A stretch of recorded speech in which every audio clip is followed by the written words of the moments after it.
Mr. President. Yes, Your Honor. Nalilito na ako kung anong sabihin ko. Pero sabi ko kung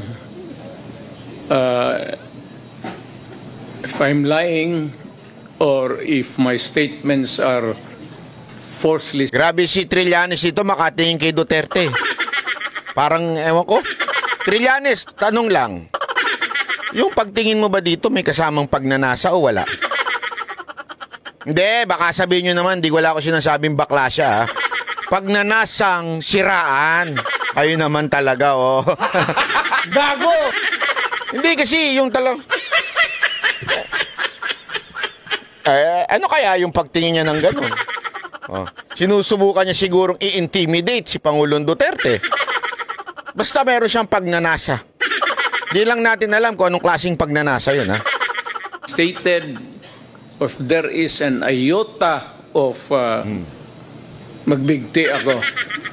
So, in the same manner na kung magbigti ako si Trillanes, dapat magsabay rin sa akin. Okay, duly noted of your thoughts, Mr. President. Former Senator Trillanes, you're recognized. Maraming salamat, Mr. Chairman. Ito pong dokumentong ito po yung naging basis ko nung plunder case na final ko kay Duterte Ayan. 2016. Oh. At ito po ay inimbestigahan ng Ombudsman. Plunder case daw na sinampa niya. Na inimbestigahan daw ng Ombudsman. Follow, ay mag-follow kayo dun sa istorya nitong si Raulo na ito. Napakasinungaling eh.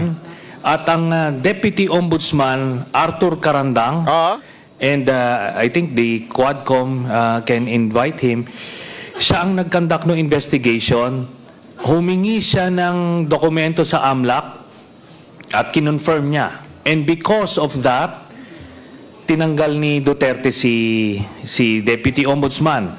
Now, aside from... Kinonfirm daw. Kinonfirm daw ng AMLAC. Yan ang sinasabi niya during that Quadcom. Nagsampa siya ng kaso sa Ombudsman ng plunder, kinonfirm daw ng AMLAC, at ano daw ginawa ni Duterte? Sinibak daw ni Duterte yung Ombudsman. Because of what? The confirmation of the AMLAC. Yeah? Yan ang sinalsal ng mga media. Yan ang binalita minu-minuto. Bawat araw binabalita yan, araw-araw nung time na yan. Mula umaga hanggang gabi, hanggang tanghali, pinag-uusapan ng mga tanso, vlogger yan. Sinalsal ng todo-todo yan. Hindi po bastos yung salsal, ha? Sabi na sinalsal, talagang dinikdik ng dinikdik. Oh, may bank account. Si Duterte, napikon si Duterte kasi dito yung part na nagalit si Duterte. Ganyan. Dahil sa sinasabi nito ni Trillanes na merong bank account, kaya napikon si Duterte. Yan ang araw-araw na sinalsal po ng media. Kasi nga mga bayaran ng mga putang inang media na yan eh. Yan ang katotohanan. Pasensya na kayo media. Nakakaya. Tayo rin po ay parte ng mainstream dahil SMNI anchor po tayo. Pero nakakaya talaga kayo mga media kayo. Mga mukha kayong pera. Yan ang pinapakain nyo sa mga anak ninyo. Pera. Galing sa ewan ko kanino galing yan. Galing ba sa ayek yan o sa tupad ba yan o sa akap? Saan ba galing yung mga pera ninyo? Galing sa taong bayan. So pwede natin, suggested by Chairman Paduano, na yung AMLAC mismo, unless, since hindi naman na siya incumbent, pwedeng ma-access yun with the waiver. Pero we've been there before. Nagsabi na yan siya na magbibigay siya ng waiver. Puro bluff yan. Pero hindi, kaya nga mas maganda kung ma-draft na po natin yan ngayon para papirmahan niya yan dito, no? Para wala ng alibay. Pero ito po, I'll be presenting later on, Mr. Chairman, a video of his actual admission of these accounts. No? So, ito naman pong mga cheque na in-encash, in-extract lang namin from that long list. Mga managers checks po yan, hindi nawawala sa system po yan. And later on, alam mo ang talent nito ni Trillanes? magsinungaling. Hindi, walang biro. Ang talent niya talaga magsinungaling. Yung parang convinced siya sa pagsisinungaling niya. Mantakin mo, sinasabi niya pa ngayon na kumpleto kami ng detalye, ha? Yan ay na-aproba ng na-confirm ng AMLAC yan at saka ng ombudsman yan, ha? Kaya nga tinanggal. Yung parang kahit sarili niya siguro, napapaniwala niya sa kasinungalingan niya. May mga kilala kayong ganun? Yung sa tindi ng pagsisinungaling, kahit yung sarili nila, hindi na alam kung ano ang tama at mali. Alam niyo yun, yung mga pathological liar, ika nga. Parang sila mismo kumbinsido doon sa pagsisinungaling nila. Hindi na nila alam na sinungaling sila. Nakakita kayo ng ganun tao? Dami ko kilalang ganyan. Oh, yung mga scammer. Naku po, pambiram duwaire. Well, ano rin yan, exempted sa impeachment cases. Kaya pwede po lumabas yan, ipepresenta po yan. That's the smoking gun ng proceeds of the illegal drug trade ng Duterte crime family. Salamat po. Grabe yung kanyang yung kanyang argument. Well, pwede yan. Pwedeng gamitin yan na yan sa impeachment, ganyan-ganyan. Nakalimutan niya, hindi na pala presidente. Di ba? Pwedeng yan, hindi yan, labas sa impeachment siya, pwede siya makakulong, pwedeng... Wala, mahina talaga ito. Alam mo, ang immunity ng presidente ay during his term only. After, pwede na. After po, pwede na. Huwag kang kung talagang may kaso ka, ibig sabihin kung talagang meron kang nakikitang mali, bakit di mo kasuhan ngayon? Kasuhan mo hindi ho ombudsman kasi hindi na official si Pangulong Duterte. Kasuhan mo sa korte. Kasi sa tingin ko, dahil under oath itong susunod na sasagot, maaari ka nang makulong. Kasi perjury yung ginawa mo. Under oath ka rin. Perjury yun nung time na nagsampa ka sa ombudsman nun. Kaya nga ngayon, maaaring hindi mo na ginagawang magsampa kasi alam mong tatamaan ka. Bakit? Panoorin nyo ito ha. Ito, AMLAC mismo.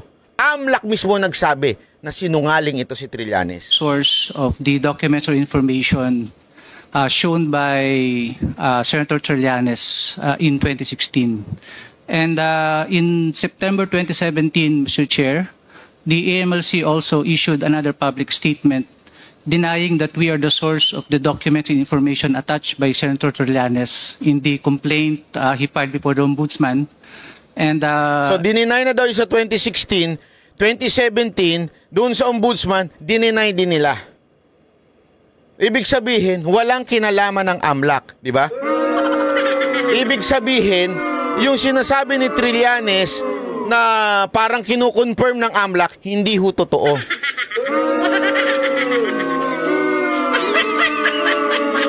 Ito na-observe ko. Hanapin nyo itong video na ito sa Congress o House of the Representatives sa YouTube. Hindi nyo makikita. Buti na lang may nag-upload na isang channel na nag-upload itong video na to. Ang hirap hanapin. Mukhang sinadyang tanggalin ng Congress itong part na ito. Kasi nga naman, booking si Trillanes dito eh. in the same public statement, the AMLC denied that we furnished the Office of the Ombudsman such documents. Oh, they denied. They deny na hindi po sila, wala po silang sinasabi na totoo yung mga sa kanila galing. Kasi yan ang claim ni Trillanes eh. Sa kanila nang galing. Wala daw. So sinungaling talaga si Trillanes. Grabe o ano? Oh. In relation to the complaint by by Senator Trillanes, Mr. Chair. In other words, tingnan nyo, ididiin pa nito. AMLAC denied that the documents presented by the former Senator Trillanes did not originate from your office. Yes, Mr. Chair. Oh, ayan, malinaw. Denied.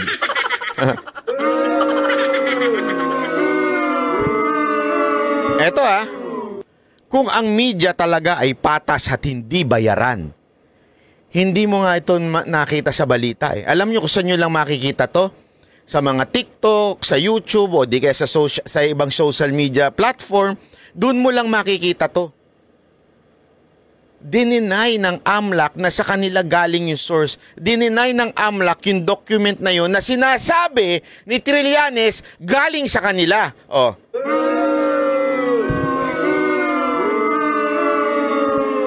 Walang nagbalitang media, mga putang ina nyo, mga media kayo.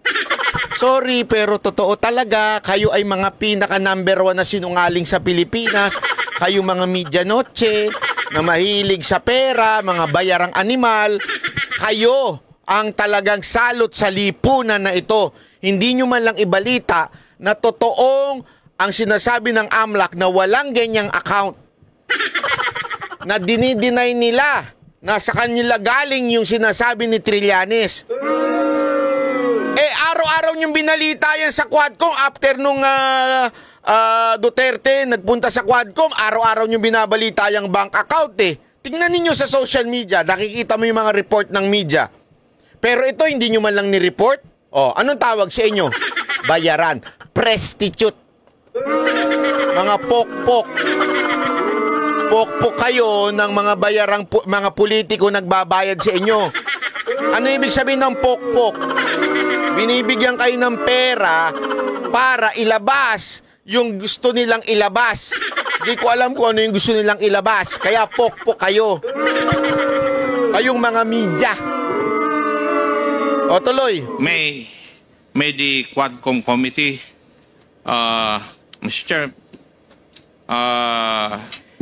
medyo napaisip si Akop eh. Sabi niya, shit, mali ata yung tanong ko. Mali ata na tinanong ko ito. Mali. Mali yung pagkaano. Oh, tingnan mo ha kung anong gagawin ni Akop ha. Tingnan ninyo. can we ask AMLAC again?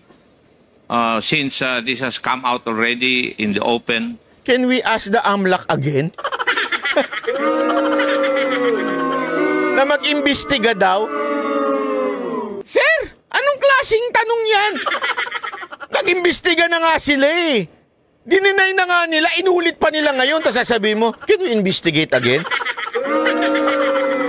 Alabo mo.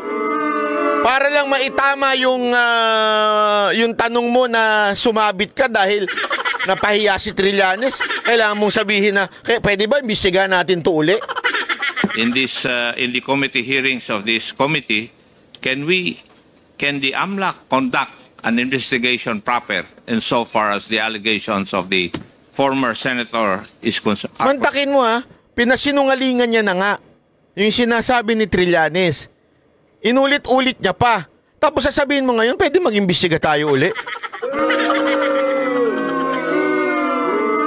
Dito, makikita mo talaga, pasensya na ha, Your Honorable Mr. Chair.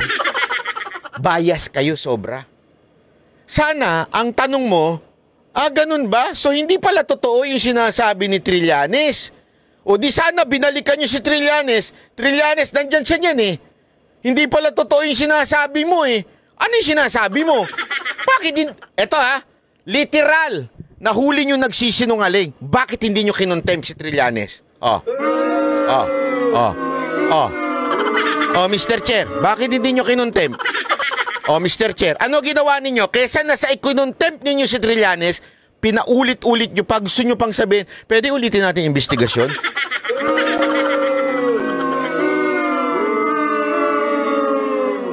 Di sobrang bias kayo, halatang halata. Mr. Chair, yang upuan na yan, iano ko. Sir? Mr. Chair, the jurisdiction of the MLC will be had if there will be a unlawful activity, Mr. Chair.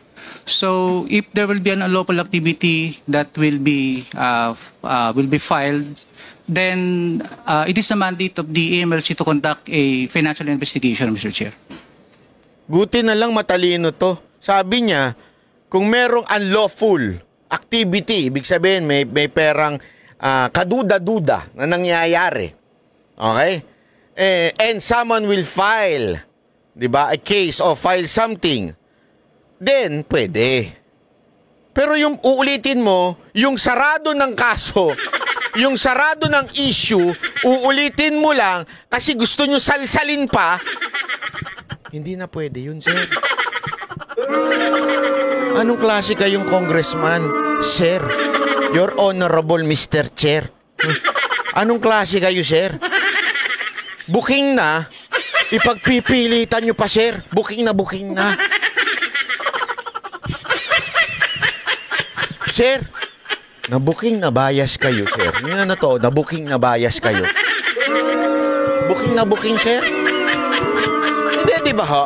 Oh, imagine ninyo, kung yang sumagot na yan ay galing sa Office of the Vice President na nakakuli ninyo in the Congress, in the hearing, nahuli nyo nagsisinungaling. Sigurado ako contempt. Yung nga hindi nagsisinungaling, yun nga nagsabing, Your Honor, wala po akong alam dyan kasi po ang aming pong leader o si Vice President Sara Duterte po nag-utos. Yun nga kino-contempt ninyo eh. Hindi nagsisinungaling yun.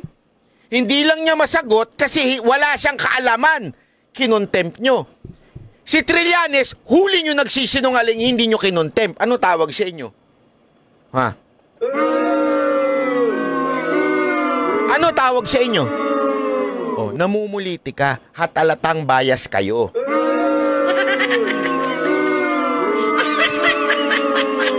O baka naman, sir, hindi yan kasama sa script. Lumigwak si Amlak sa script ninyo at magagalit si Romualdez pag hindi nyo yan naayos. Ha? Baka mamaya hindi maibigay yung dapat ibigay. Gago! Hindi! Maibigay yung suporta, kayo naman. Sino suporta ni Romualdez yan? Suporta! Hindi naman, wala naman ko sinabing pera. Sinusuportan, moral support. Go, go, go, Akop. Go, go. Akop. Ganun. Moral support. Ay, hindi po support na pera. Gago! Kawawa ka naman, Akop. Thank you. Nagkamali ka ng tanong. Tingnan mo palalagpasin lang niya. Mr. Chair, we also issued invitations to... Mantakin mo. Laking news nun, Ang laking kabukingan nun, nabuking si Trillanes na nagsisinungaling. Under oath. Dininay ng AMLAC na sa kanila galing yung binabalita ni Trillanes, and yet wala kayong ginawa. Tas sasabihin nyo ngayon, patas lang kayo, you're for the truth. Para kayo sa katotohanan.